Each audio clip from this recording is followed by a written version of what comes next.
Welcome back to How to Knots for another knot tutorial. Today we're going to be going over the constrictor knot, how to tie the constrictor knot, and what it can be used for.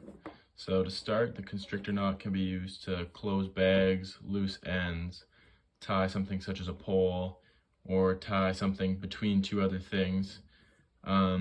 You'll see very momentarily how you could use it.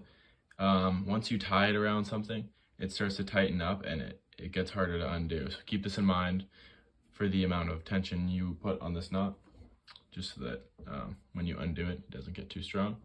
So to start, we're just going to take a single rope here, and then we're going to tie the constrictor knot around this object, this pole. So we're going to go over the pole, underneath the pole, and then we're just going to throw the end over. We're just going to make an X. So there you go, made the X. We're going to come back underneath, and then when we come back underneath, we don't want to come underneath both. We want to keep the X there and come on the side. And then we're going to cross it over here and go underneath this X. So I'm on the top side of the pole right now and underneath the X. So I'm not underneath the pole, I'm above the pole, but underneath this X. And then I'm going to pull it tight.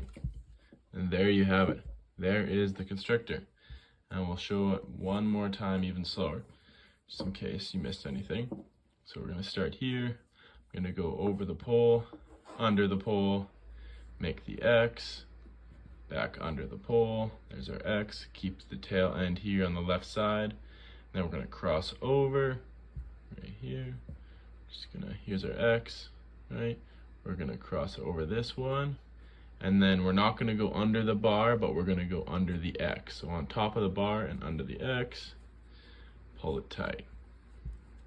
I'm going to pull really hard here, and it just starts to tighten up and tighten up. And there's the constrictor knot for you guys. Thank you for watching this tutorial.